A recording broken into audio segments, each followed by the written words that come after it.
Assalamualaikum warahmatullahi wabarakatuh.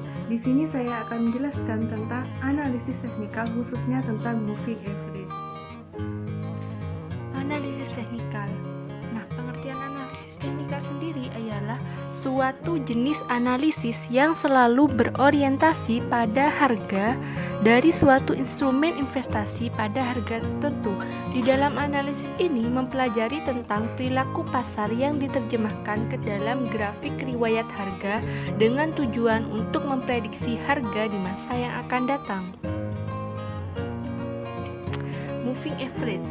Pengertian moving average ialah kategori indikator untuk mengetahui tren masa kini atau merupakan indikator yang berfungsi sebagai penghitung nilai rata-rata pergerakan dari sejumlah data tertentu.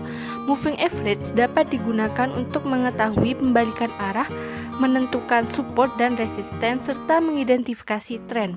Moving average terbagi menjadi 3 jenis, yaitu simple moving average, yang kedua weighted moving average, dan yang terakhir adalah exponential moving average. Yang pertama adalah simple moving average. Simple moving average ialah jenis moving average yang paling sering dan umum digunakan. Cara perhitungannya pun juga cukup sederhana, yaitu dengan menjumlahkan total harga selama satu periode, kemudian membaginya dengan periode waktu yang ditentukan. Contohnya, jika kita menggunakan simple moving average 50 pada time frame daily, maka simple moving average tersebut merupakan hasil dari perhitungan rata-rata pergerakan 50 candle dalam kurun waktu 50 hari. Atau seperti contoh yang lain, jika kita menggunakan simple moving average 200, maka simple moving average tersebut merupakan perhitungan rata-rata pergerakan 200 candle dalam 200 hari. Jadi kesimpulannya adalah semakin besar periode simple moving average yang digunakan, maka semakin lambat respon indikator terhadap pergerakan harga.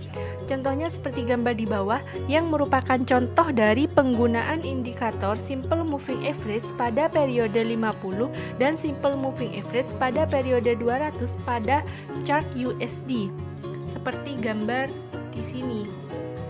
Jadi bisa kita lihat bahwa pada gambar ini bagaimana simple moving average 50 itu memiliki pergerakan yang lebih responsif ketimbang simple moving average 200. Yang kedua adalah exponential moving average. Exponential moving average memiliki perhitungan yang lebih kompleks serta kemampuan yang lebih responsif terhadap pergerakan harga terbaru dibandingkan dengan simple moving average. Perhitungannya pun dilakukan berdasarkan rata-rata pergerakan harga dan periode tertentu, kemudian ditambahkan lagi dengan multiplier atau pembobotan. Berikut ini contoh penerapan exponential moving average pada chart trading. Jadi bisa kita lihat pada gambar bahwa garis EMA atau garis yang biru itu bergerak lebih responsif daripada garis SMA atau simple moving average atau di garis yang merah ini. Dan yang terakhir adalah linear weighted moving average, yang merupakan opsi lain dari indikator moving average yang banyak digunakan oleh trader sebagai sarana menentukan tren. Perhitungan linear weighted moving average juga mengacu pada jumlah semua harga penutupan dikalikan dengan posisi titik data dan dibagi dengan jumlah periode yang digunakan. Seperti contohnya, apabila kita menggunakan periode 5, maka linear weighted moving average akan mengambil harga penutupan saat ini dan mengalikannya dengan 5, lalu harga penutupan kemarin dan mengalikannya dengan 4, begitu juga seterusnya. Nah, berikut adalah penampakan dari linear weighted moving average 50 yang dibandingkan dengan exponential moving average dan simple moving average.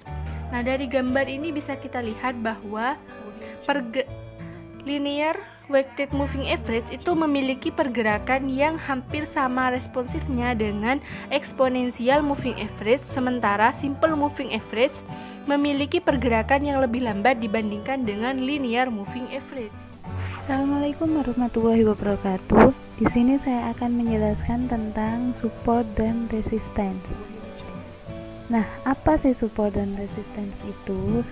support dan resistensi ini adalah salah satu teknik analisis teknis yang paling banyak diikuti di pasar keuangan. Ini adalah metode sederhana untuk menganalisis grafik dengan cepat untuk menentukan 3 hal yang menarik bagi seorang trader. Nah, secara bahasa, support ini adalah apabila dalam pergerakan harga titik atau area di mana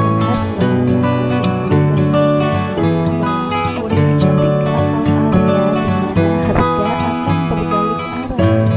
Support dan resistensi ini adalah hal pertama yang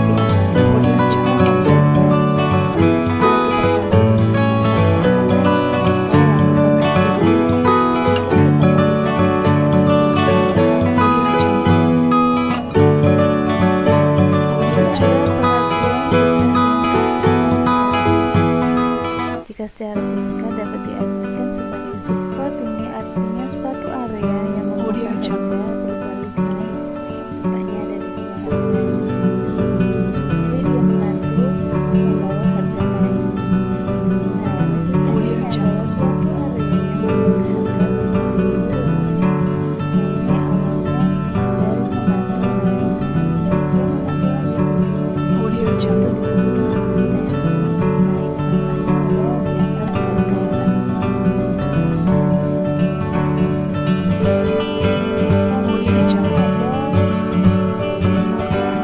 strategi teratas untuk trading dengan support dan resistensi. Ada range trading, ada strategi breakout atau pullback. Yang ketiga ada strategi trend line. Yang keempat ada moving average sebagai support dan resistensi. Mungkin saya akan sedikit menyampaikannya satu-satu. Nah, yang pertama yaitu range trading. Range trading ini terjadi antara support dan resistensi karena trader bertujuan untuk support dan menjual. Ketika area antara support dan resistensi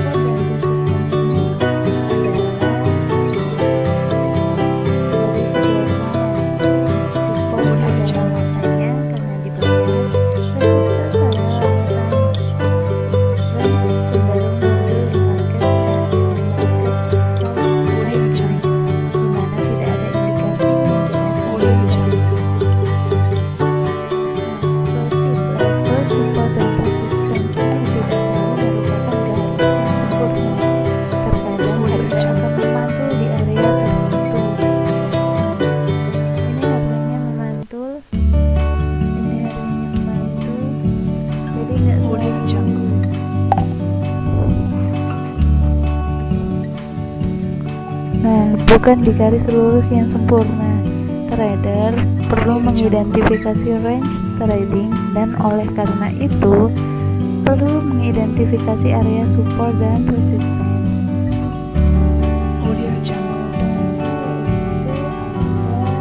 Strategi breakout atau pullback. Strategi ini terjadi setelah periode ketidakpastian arah. Harga akan menembus dan mulai menjadi tren. Trader sering mencari breakout seperti di bawah support atau di atas resistance untuk memanfaatkan momentum yang kemudian meningkat dalam satu arah. Jika momentum ini cukup kuat, maka berpotensi untuk memulai tren baru. Namun dalam upaya untuk menghindari jatuh ke dalam perangkap trading false breakout, trader cenderung menunggu pullback menuju support atau resistance. Sebelum melakukan trading, misalnya grafik ini menunjukkan level support yang kuat sebelum seller bawah support. Banyak trader kemudian terburu-buru untuk melakukan short trade sebelum waktunya. Sebaliknya, trade harus menunggu respons di pasar. Buyer mencoba mendapatkan kendali untuk berhenti sebelum melakukan short. Nah, yang ketiga ini ada strategi trendline. Strategi trendline ini menggunakan trendline sebagai support dan resistance. Cukup buat garis yang menghubungkan dua atau lebih titik tertinggi dalam downtrend, atau 2 atau lebih titik terendah dalam uptrend. Dalam tren yang kuat, harga akan memantul dari tren lain dan terus bergerak searah tren. Oleh karena itu, trader seharusnya hanya mencari entry ke arah tren untuk trading probabilitas yang lebih tinggi. Yang selanjutnya yaitu ada menggunakan moving average sebagai support dan resistance. Moving average ini dapat berfungsi ganda sebagai support dan resistance dinamis. Moving average yang populer untuk disertakan adalah moving average periode 20 dan 50 yang dapat diubah sedikit menjadi moving average periode 21 dan 55. Dari grafik di bawah ini jelas terlihat bahwa MA55 awalnya bergerak di atas pasar sebagai garis resistance. Pasar kemudian turun dan berbalik, dan MA55 kemudian menjadi tingkat support yang dinamis. Trader dapat menggunakan garis tren ini untuk membuat keputusan yang tepat tentang pasar yang cenderung terus menjadi tren dan yang rentan terhadap letupan. Yang terakhir yaitu ada poin-poin utama trading support dan resistance. Poin yang pertama yaitu support dan resistance adalah pilar yang kuat dalam trading dan sebagian besar strategi memiliki beberapa jenis analisis support atau resistance yang dibangun di dalamnya. Poin yang kedua yaitu ada strategi support dan resistance dapat didasarkan pada harga yang respect. Level ini strategi range bound atau mengantisipasi pecahnya support dan resistance, strategi breakout dan pullback. Poin yang terakhir yaitu ada harga tidak akan respect support dan resistance selamanya. Mengingat hal ini, trader perlu mengadopsi manajemen risiko yang baik untuk membatasi kerugian jika terjadi breakout atau penembusan. Nah, itu saja mungkin yang dapat saya sampaikan. Kurang lebihnya mohon maaf karena materi ini benar-benar baru untuk saya. Sekali lagi kurang lebihnya mohon maaf. Wassalamualaikum warahmatullahi wabarakatuh. Assalamualaikum warahmatullahi wabarakatuh. Saya Rizka Delia Ramawati, NIM 091. Di sini saya akan menjelaskan tentang double top sama double bottom, di mana keduanya ini tuh beberapa pola pengembalian arah harga yang sangat sering dijumpai pada pergerakan harga pasar.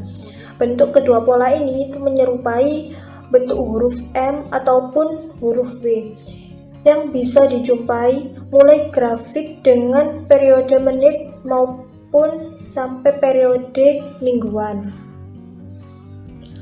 Pola ini itu sering muncul dan menjadi bukti positif bahwa pergerakan harga itu tidak benar-benar random, seperti yang banyak diklaim oleh kalangan akademisi. Grafik harga itu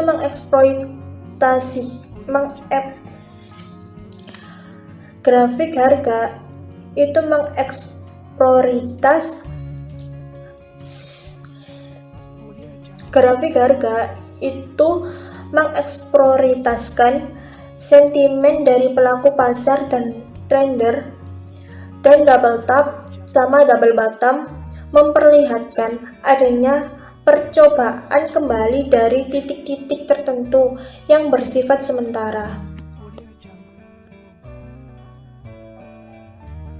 Baik, yang selanjutnya yaitu tentang double top. Pada pola double top ini akan dengan mudah ditemukan pada area tertinggi di sebuah tren yang naik. Jika didefinisikan, double top ini memiliki arti sebagai sinyal yang menunjukkan bahwa tren yang baik sedang melemah dan para pembeli mulai kehilangan minat untuk membeli. Saat pola seperti ini terkonfirmasi, maka tren akan dianggap terbalik dan harga akan diperkirakan mengalami penurunan. Tahap-tahapan pertama dari double top adalah terjadi harga tinggi yang baru selama tren naik. Setelah itu akan menghadapi resistance dan mulai adanya aksi jual ke level support. Pada tahap selanjutnya, harga akan bergerak kembali ke level resistance tertinggi yang sebelumnya dan aksi jual mendorong harga akan kembali ke level support. Pola ini akan terkonfirmasi saat harga bisa melewati level support yang pola terciptanya sebelumnya. Selanjutnya yaitu terbentuknya double top. Double top ini terbentuk apabila harga saham yang sedang bergerak secara uptrend membuat price correction sebelum menyambung pergerakannya secara uptrend sehingga paras resistance. Nah, harga saham pada paras ini dianggap tinggi dan para pedagang lebih cenderung untuk membuat jualan sehingga menyebabkan pergerakan harga saham berubah pada downtrend. Di sini ada contoh gambar double top di mana harga saham ini bergerak secara uptrend sehingga menimbulkan titik A dan membuat price collection sebagai titik B. Ini harga saham kemudiannya menyambung pergerakannya secara uptrend sehingga paras resistance pada titik C. Harga saham yang tidak dapat melepas paras resistance telah menyebabkan para pedagang mulai hilang minat terhadap saham ini dan berlaku meningkatkan pada jumlah jualan hingga menyebabkan penurunan pada harga saham. Bagi pedagang yang merupakan pedagang saham ini juga boleh bagi pedagang yang merupakan pemegang saham ini jualan boleh dilakukan pada titik D atau breakout point apabila harga saham ini melepas para support dan meneruskan pergerakan downtrend-nya. Harus diingatkan, reversal pattern lebih sesuai jika digunakan pada jangka masa sederhana dan panjang. Ini membolehkan pelabur dan pedagang menjangkakan pergerakan harga saham dengan jelas, memaksimalkan keuntungan dan meminimalisir kerugian. Yang selanjutnya yaitu tentang double bottom, di mana double bottom ini kebalikan dari pola double top yang memberikan indikasi adanya pembalikan arah dari yang sebelumnya menurun menjadi kenaikan harga. Pola umum yang biasanya dilihat dari double bottom ini dengan bentuk huruf W.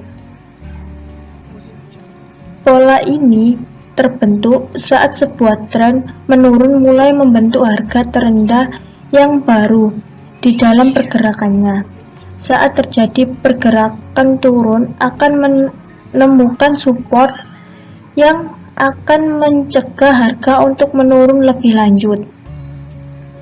Setelah menemukan support, harga akan mulai bergerak naik dan menciptakan resistance.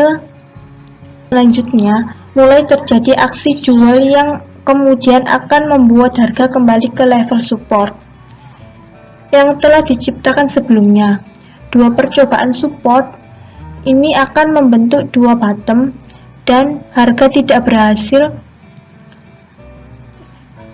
Dan jika harga tidak berhasil melewati support sebelumnya dan akhirnya bergerak kembali. Pola ini akan terkonfirmasi jika harga berhasil melewati resistance yang sebelumnya diciptakan. Terbentuknya double bottom ini apabila harga saham yang sedang bergerak secara downtrend membuat price collection sebelum menyambung pergerakan secara downtrend sehingga para support. Harga saham pada paras ini telah menarik minat para pedagang untuk membuat belian sehingga menyebabkan pergerakan saham berubah menjadi uptrend.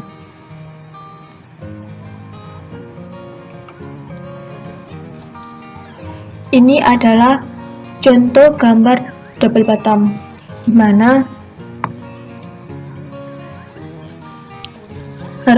mana harga saham bergerak secara downtrend sehingga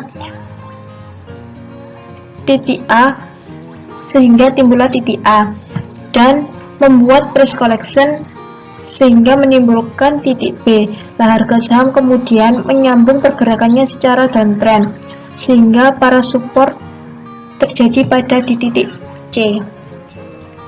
Harga saham yang tidak dapat melepas para support itu telah menarik minat para pedagang dan menyebabkan peningkatan pada jumlah berlian, sehingga menyebabkan peningkatan pada harga saham. Berlian juga boleh dilakukan pada titik D atau breakout point apabila harga saham melepas paras resistanse dan meneruskan pergerakan uptrend. Perlu diingat juga bahwa volume menjadi indikator penting setelah resistanse berhasil dilewati untuk melihat apakah harga akan benar-benar berbalik arah dan membentuk tren naik baru. Terima kasih.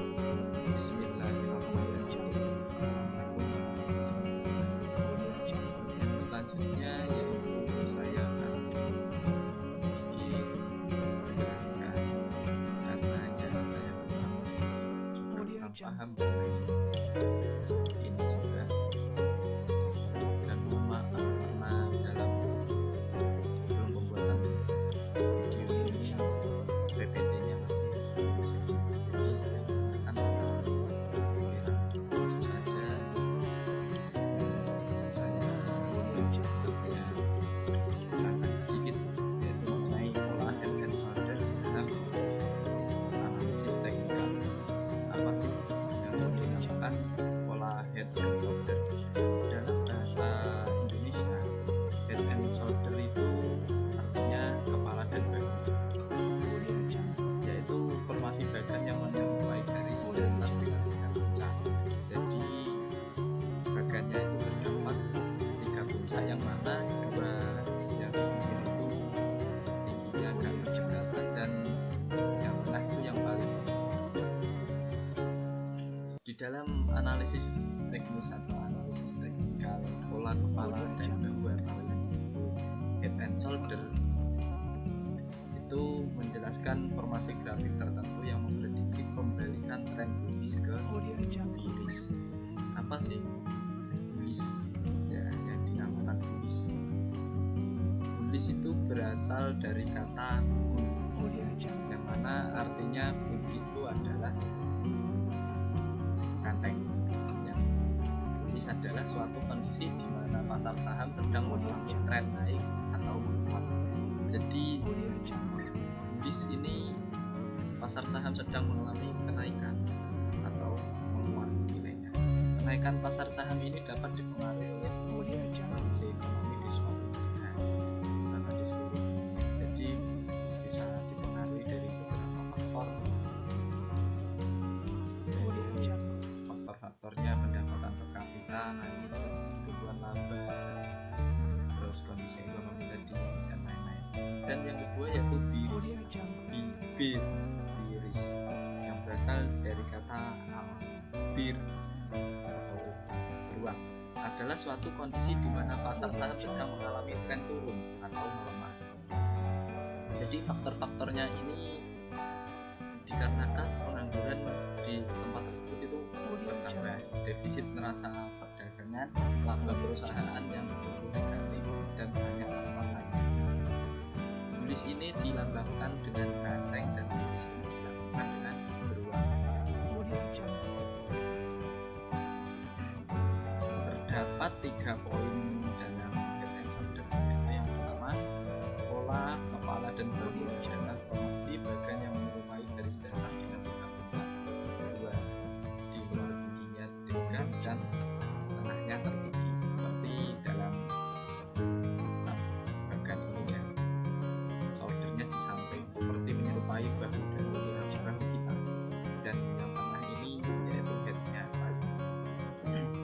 Yang kedua yaitu pola kepala kaki, menjelaskan formasi grafik spesifik yang memprediksi tren bonus ke kuris. Jadi untuk memprediksi tren bonus ke kuris ini paling optimal atau paling spesifik dalam memprediksinya yaitu dengan menggunakan pola head and shoulder atau kepala dan bahu. Pola kepala dan bahu atau head and shoulder terdiri dari tiga bagian komponen. Yang pertama yaitu setelah tren kondisi yang panjang, harga naik ke puncak dan kemudian menurun untuk membentuk palu. Jadi yang pertama yaitu tren bullish yang panjang, harga naik ke puncak dan kemudian ini tren naik terus langsung turun lagi. Yang pertama. Yang kedua, harga naik lagi untuk membentuk tertinggi kedua secara substansial di atas puncak awal dan menurun. Ya ini di naik turun terus lagi turun lagi. Yang ketiga, harga naik untuk ketiga kalinya tetapi hanya level puncak pertama, turun sekali lagi. Ya ini naik lagi sebelum turun lagi, naik sedikit turun lagi. Puncak pertama dan ketiga yaitu seperti yang saya katakan tadi, seperti manusia yang puncak pertama dan ketiga adalah bahunya, dan puncak kedua membentuk kepala. Garis yang menghubungkan paling pertama dan kedua disebut garis lehernya. Garis leher ini garis leher.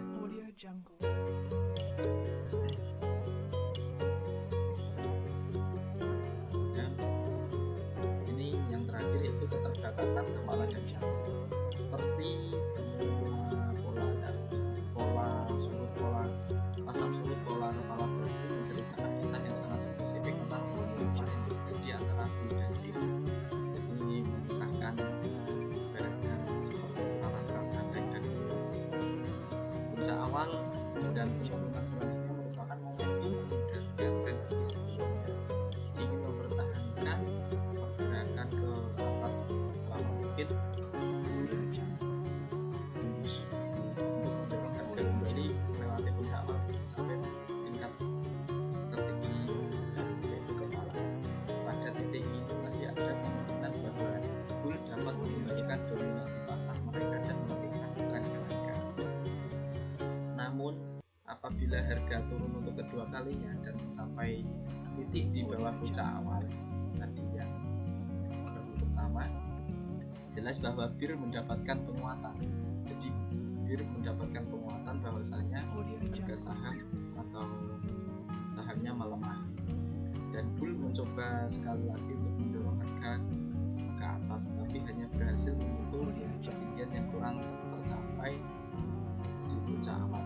Kegagalan untuk melampaui sinyal tertinggi adalah lawan bull dan bear mengambil alih. Maksudnya harga saham melemah dan di harga sahamnya melemah, mendorong harga turun dan menyelesaikan pembalikan. Jadi tugasnya agar bagaimana caranya saham tersebut dapat naik. Terima kasih, sekian dari saya. Mungkin masih banyak yang kurang dari saya.